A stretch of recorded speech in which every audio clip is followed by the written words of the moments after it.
Baha Mar employees showing their love and appreciation to their CEO. I'll explain why coming up in the Bahamas tonight.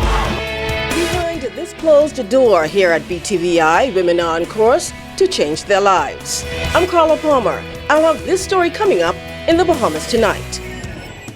And it's all about national pride. The Bahamas Tonight, the National Report starts now. Now in HD.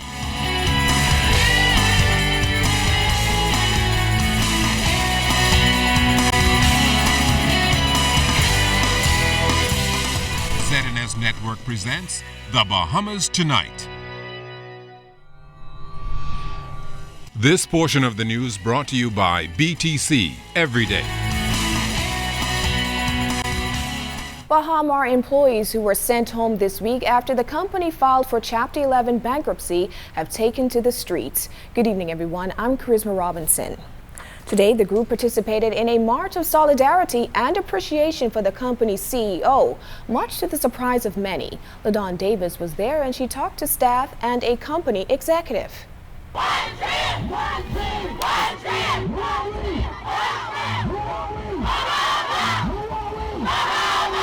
Despite pending job cuts and unpaid salaries, hundreds of Baha Mar employees dressed in the Aqua Baha Mar t-shirts braved boiling temperatures on Friday afternoon for a special march from Goodman's Bay to the property's parking lot site.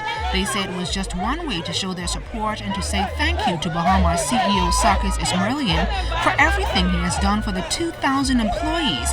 And with all the noise in the market locally and internationally about the company filing for Chapter 11 bankruptcy and a failure to open, employees like Nicholas Lockhart and Reginald King say they are hoping that this march will shed a positive light on an already dark situation. We see the need to do it. Based on past events, our memories and experience with Mr. Ismailian.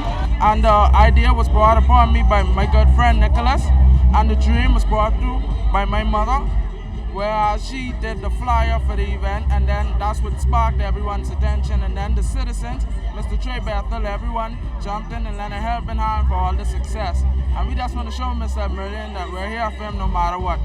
Mr. Ismailian has really done a lot for us, so we just want to show him our support in these trying times. We stand behind 100% of the way. I, as a person who come through the LDI program, I'm not sure if you're aware about it, but a lot of people know about it. And the LDI program really taught us a lot, and it helped us improve ourselves as persons, our character, and all of that. Vice President of Government and External Affairs Robert Sands, who was standing on the sidelines, told our news team that he is pleased to see that employees have joined together to show such a kind gesture to their boss at this critical time. It just demonstrates the way they feel about our leader, Sakis Ismailian, and I think it's an excellent example of the way truly how they feel, and I think they should be commended. Now, although there is a lot of uncertainty and anxiety for Baha Mar employees, they remain optimistic that their jobs will be secured and that the multi-billion-dollar resort will open pretty soon. LaDawn Davis, ZNS Network News. Now this march comes as Baha Mar executives maintain that extensive efforts to reach a compromise with its lender and contractor have been fruitless.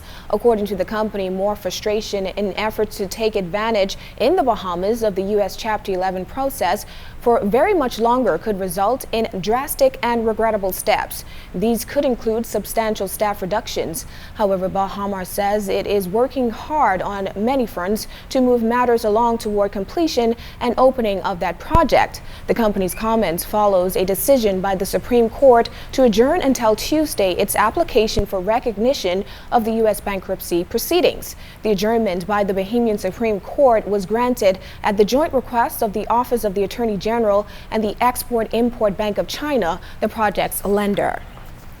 Well, tonight, more information surrounding government payment of those salaries is coming to light. We are also getting a new outlook on what may have led to strategic moves in the court and intentions by the investor that may not have surfaced initially. Here's Clint Watson. Charisma, good night. And this is a developing story, of course, we are working on for you regarding this Baha Mar issue.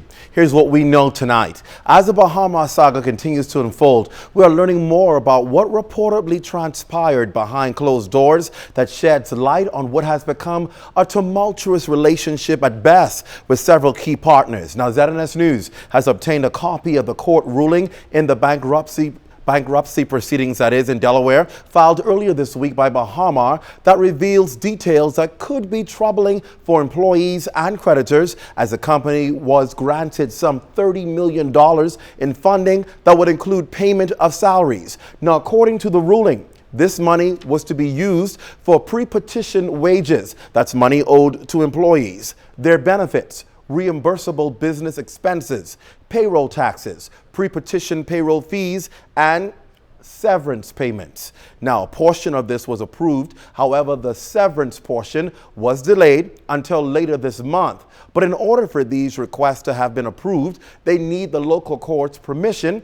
And that's where the government yesterday stepped in and obtained approval to pay salaries. Yesterday's proceedings in the Supreme Court gave rise to many questions as to the government's move. We understand that act of stepping in to pay salaries by the government may have been in a move to block what may have been an intention by Baha Mar to eventually sever ties with employees. It appears the move temporarily prevents action by the employer that could send most of the 2,400 employees home for good. Today, the government of the Bahamas made a payment of $2 million to cover salaries of the Bahamian employees of Baha Mar. Arrangements were made to deposit wages for the pay period ending the 28th of June 2015 to the bank accounts of the employees. The Prime Minister says he continues to encourage all parties to return to the negotiating table, noting that his government will continue to take decisive measures while at the same time prioritizing the interests of the Bahamas and all Bahamians. The government is committed to ensuring the successful opening of Baha Mar, as a project is of great national importance. To this end, the government is taking the necessary steps to ensure that all parties come to the negotiation table on equal footing and that the national interest of the Bahamas is front and center. There's a lot more unfolding about what transpired and when it transpired and who had knowledge of what was happening. ZNS News is continuing to investigate this ordeal, and we will continue to share with you our findings. Live in the newsroom, I'm Clint Watson. Back to you, Charisma. Thanks so much, Clint. The legal implications for Baha Mar workers is a major concern for trade unions. Fern Carey has that angle of the story. National Congress of Trade Union President John Pinder says trade unionists will have to step in to ensure that hundreds of Baha Mar workers sent home Monday have legal representation once the lawsuit filed by Baha Mar against its contractors begins. Baha Mar has also filed for bankruptcy Chapter 11 in the United States. Meantime, Pinder noted that the interests of some 2,000 Baha Mar workers must be protected. Some legal advice have been receiving from the union's attorney during the court proceedings. Certainly the creditors will be presenting their case to see how they can get whatever's owed to them. But simultaneously, somebody ought to be looking out for the workers. And so I guess we have to combine our efforts and cause the workers to recognize the importance of them having representation at this case, when this case starts. The trade union leader is also advising workers to sharpen their skills in order to be more marketable. Learn as much trade and skills as you possibly can to keep yourself employed. So when one door closes, another one can be open. And I think it's fair to say that Baha Mar was using their staffers in very different areas. You know, it's a diverse of tasks these people were exposed to.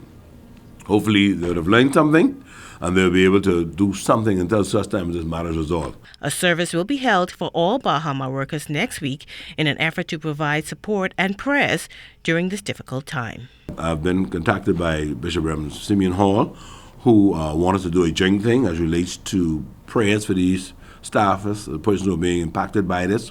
And so I think that is supposed to happen next week, Sunday, at around 6:30 or so at New Covenant Baptist Church. We're going to ask and invite all of the persons who are affected by this to come. Let's pray together, and hopefully that God will intervene on our behalf, and there'll be some favorable conclusion to this whole matter. Fern Carey, ZNS Network News. This portion of the news is brought to you by the new Shell and Leaded, designed for extra miles.